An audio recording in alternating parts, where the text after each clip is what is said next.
It's Friday at Bob's Magic Emporium. Time for the next all new The School of Magic. Classes in session every Friday right here on The School of Magic. All right, great trick today called the Fantastic Five. And you'll see why it's called that in just a moment. But I'm going to give these cards another quick little shuffle here. As always, I'm going to explain the trick then after I perform it. So if there was a spectator here that get to choose any card they like, so we'll say they choose this one. And normally I wouldn't know what the card is, but for the purpose of the demonstration, I'm going to look at it. Six of clubs, good card. All right, so the six of clubs, I'm going to cut the card. It's going to go right there, and the rest of the deck goes right on top. Now, for this trick to work, all I got to do is snap, and that will make your card appear in a magical way. Let me show you. I'm going to fan out these cards, and one card has turned itself face up. I don't know if you can see that, but the one card that has turned itself face up is the Five of Hearts. Your card. Wait, that wasn't your card? Of course, I knew that. I knew that wasn't your card. The reason I know that is because that's my magic indicator card. It tells me how many cards down from this one is yours. So we're going to count 5 cards down. 1, 2, 3, 4. Fifth card down is your card, the Six of Clubs. Pretty amazing, right? Well, that's not as impressive, because I got to do one more impressive piece of magic for you to really be amazed by this trick. I snap again. That makes the trick twice as snappy, but it also makes the other 4 cards the 4 aces. And that is the Fantastic Five. All right, this is a really fun trick to do. It's a great way to have a selected card located and also get the 4 aces into play if you want to do an ace routine like Doc Daly's last card trick that I shown about a month ago on this on the School of Magic series. So let me explain how this trick works. It's a very easy, almost self-working trick. It basically is a self-working trick. So what you're going to do is you're going to need to get yourself a 5 and the 4 aces. I like using a red 5, but you can use any 5 that you want. And here's how to set the trick up. You have the 4 aces, you turn them face down, and then the 5 goes face up on top of the aces, and the rest of the deck goes, boom, right on top. So basically all you're doing is getting a selected card and you're placing it in the 5th position. Now, again, you can spread out these cards. So make sure when you spread, you don't show that 5. So the best way to do that, if you want to do a ribbon spread of the cards, is to hold pressure at the end here for a little bit and then fan it out. That's terrible. Let me try that again. All right, you hold pressure just like that, and it looks like there, first of all, is a block of cards right here. It's a nice big chunk. About this little section is a block of cards. So you can't really tell there's a face-up card there, and then you do a little bit more of a wider spread down in this area. And nobody's even the wiser. And you can even show the cards this way. I wouldn't recommend showing them this way because you have to fan them, and they can see the 4 aces on the bottom, so I wouldn't recommend that. But you can go like this and just say all the cards are different. You can even do like I say, the ribbon spread like that, which is pretty easy to do. So here's what you're going to do next. Now you're going to get a card selected. Oh, you can also do a false shuffle too. And what you do for the false shuffle is you just take a nice big clump of cards in this hand, because this is the original bottom of the deck. So you have your 4 aces and your 5. You take a nice big clump right here, and you do something kind of like that. You just want to make sure that you get at least 7 cards when you riffle down. Because if you just do like 2 cards and you riffle a little bit, they're going to see that face-up card. So get about 7 when you riffle, and then do a standard riffle shuffle the entire rest of the deck. And then you can do that as many times as you like. I usually do it about 2, sometimes 3 if I'm feeling frisky enough. All right, perfect. So once you've done your showing and convincing the cards are all an ordinary deck and they're all mixed up, then you're going to have the spectator choose a card. Now, a lot of people get scared in a trick where there's like something at the bottom that they have to hide, because like what the spectator wants to pick there. The easiest thing to do for that is to spread slow and wide for the first half of the cards, which basically means do something kind of like that. That is conveying to your audience to pick from this little clump.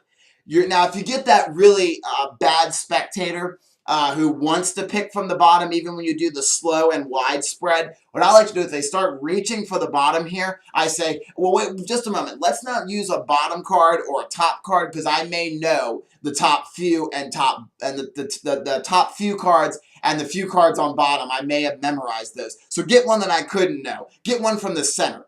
And that can, if you have one of those terrible spectators who doesn't want to do what you tell them, then that way you can just subtly say to them, let's pick one from the middle, just so there's no way I could know the card, because I may have memorized the bottom few cards. So pick one from the middle. And that's one way too. If you are nervous about doing that, you can also say to your spectator right up front, let's choose a card from somewhere in the middle of the deck. That way, I couldn't know what the card is. So they choose literally any card that they want. We'll say they choose this one. They take a look at it. You're not going to know what it is. You're going to turn away or turn your head or whatever, but because there's nobody here, I have to see the card. So it's the Jack of Clubs. So you give the cards a cut, as many or as little cards as you want in this pile over here. I like to do about half. I don't like to cut too far down because, first of all, if I cut too far down, I may cut into my block of aces. I don't want to do that. And I may just happen to cut on that 5. And if you happen to cut there, that ruins the whole trick. So I like to cut about half like that. Place this pile, the original top half of the deck, right over here. And you take their card, place it face down right there. And the rest of the deck goes right on top. So before I do that, basically what you've done is take this card. When you drop the bottom half of the deck on top of their card is now 5 down from that face-up 5.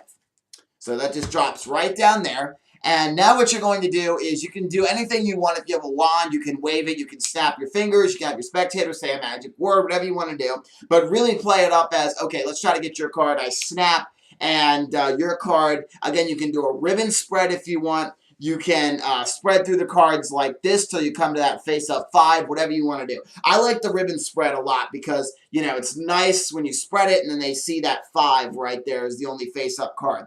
So you ribbon spread the cards and you say, now look, your card has turned itself face-up. Now this trick involves a lot of acting because you really want to act as if you have messed this trick up. So you really want to say, that's your card. The 5 of Hearts has turned itself face up. So you really want to act in this. Make sure you do a lot of really good acting in this because you want the spectator to think in their mind, uh-oh, he's messed this trick up. That's not my card. So you act it up and say, the 5 of Hearts, your card, right? And they'll go, no. And I'll be like, and then you'll say, I knew that. So you want to make sure you want to play it up as, oh yeah, I meant to mess this trick up. And in your mind, in their mind, the spectator will think, oh, he really didn't mean to mess it up. But anyways, so you say the 5 of Hearts, your card, yes, they'll say no, and you'll say, I knew that. Let me tell you how I knew that, because this is actually my magic indicator card. It's going to tell me how many cards down from this one is your card. So you take this 5 and place it right over there, count down 1, 2, 3, 4 cards, and you turn this one over, and it's their card. And they're impressed by that. A lot of people get impressed, oh yeah, that was my card, it's the 5th one down, that's pretty cool. But then you say, now you're probably pretty impressed, but I can impress you even a step further, because I give it another snap, that makes the trick twice as snappy, but it turns all of these actually into the 4 aces. And that's the Fantastic 5.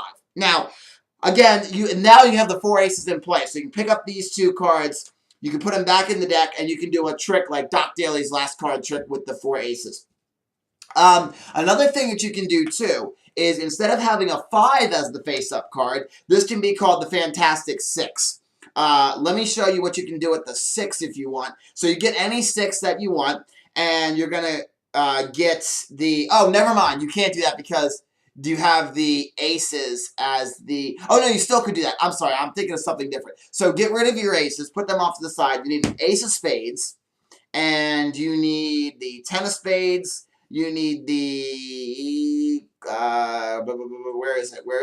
The jack of spades. You probably noticed what I'm doing with this one. The queen of spades and then the king of spades. So now what you do is you take all these cards. The 10, jack, queen, king, ace. Turn them face down. This one goes face up. So now what you can do is you can do the same trick again. So we'll say that's their selected card is the Ace of Hearts.